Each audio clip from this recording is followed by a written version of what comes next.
Когато започнахме преди точно 20 години, компанията беше толкова непозната, че в началото се чудеха Wienerberger дали не продава шницели.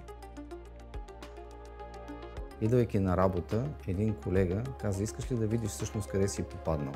Видях една строителна площадка, видях едно блато, което беше кариерата, обрасло с едни мочурища. Ми беше много странно как това ще стане един работещ завод.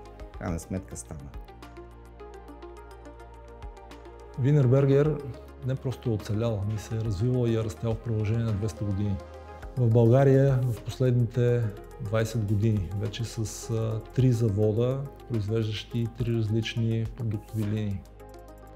За последните 20 години българския пазар определено от търсене на строителни продукти се промени към търсенето на строителни решения. Едно от първите предизвикателства беше, когато дойдохме преди 20 години, да убедим строителната индустрия, че е дошло времето да се премине от обикновени тухли четворки към високоенергийни блокове Поротерм. Ние всъщност сме създали може би десетки милиони тухли, с които са построени може би хиляди жилища. Тези хиляди жилища живеят може би също така хиляди хора, които хиляди хора се радват на уют и комфорт, доставен благодарение на нашите продукти. През всичките тези години, ако съберем количеството на продадени тухли, материали, керамиди, настилки, може да се каже, че сме изградили град с големината на Пловдив. За българския пазар определено Wienerberger е развитие. Това е фирмата за последните 20 години, която бута целия пазар, бута го към по-добро, към развитие, по-висок клас продукти, по-голяма ефективност, по-голямо качество и комфорт на завършеното жилище. От това означава, че ние трябва да сме изключително гъвкави и в същото време да гарантираме едно постоянно качество. Корпоративната култура на Wienerberger, или поне преработената й версия, лежи върху 4 основни ценности. И те са доверие, уважение, страст и креативност. И така човек, като се опита да се замисли на тези ценности или принципи, те не са строго корпоративни.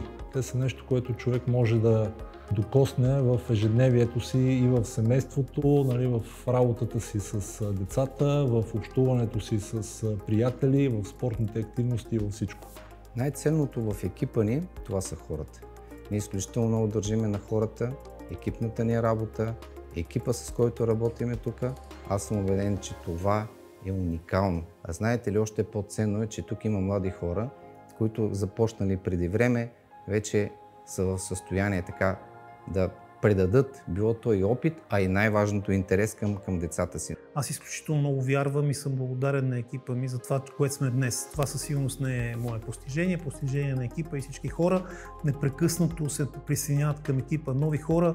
Последните няколко години имаме програма за стажанти, за да може хората, младите хора, които завършват университетите, да дойдат, да пробват, да видят дали това е тяхната компания, дали това е компанията, която изповядва и тяхните лични принципи и ценности.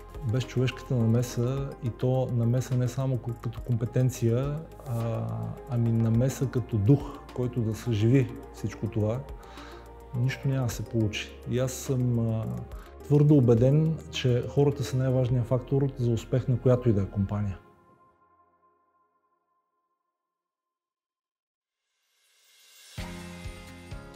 Първият ни офис беше буквално в един апартамент до хотел Плиска. За тогава този офис изпълняваше своите функции, но с разрастването на компанията се наложи да отидем в така по-голям, по-модерен офис, който да изпълнява нуждите на компанията, да предоставя на служителите наистина много хубаво, модерно място. Освен това, сградата да бъде с повишена енергийна ефективност и да бъде на такова място, че да бъде разпознаваема както за нашите партньори, така и за клиентите. Ние бяхме 19 години в предишния ни офис и в началото на тази година се преместихме тук. И след известно чудене как точно да се случи това пренасене на техника, на мебели, на документи, решихме, че ще го направим като един импровизиран тимбилдинг, канейки колеги от компанията да помогнат с това пренасене, вместо да наемаме външна хамалска фирма, която не е ясно в какъв вид точно и къде ще стовари цялата купчина от кашони и мебели. Това, което се случи в действителност, ме държеше изключително така позитивно зареден и мотивиран в продължение на седмица след това, защото се отзоваха повече от 30 човека. Това ми даде така доста вяра, че имаме екип, който е силен и задружен и който дори е в такъв тип нетипични дейности подкрепя инициативите, които са предложени от мениджмънта. Честно казано, беше време, предвид нивото на фирмата, което изградихме в последните 20 години, откакто нашата фирма съществува, беше добре да имаме и наистина една по-представителна сграда, каквато е новия офис. Какви са моите желания за следващите 20 години за Wienerberger?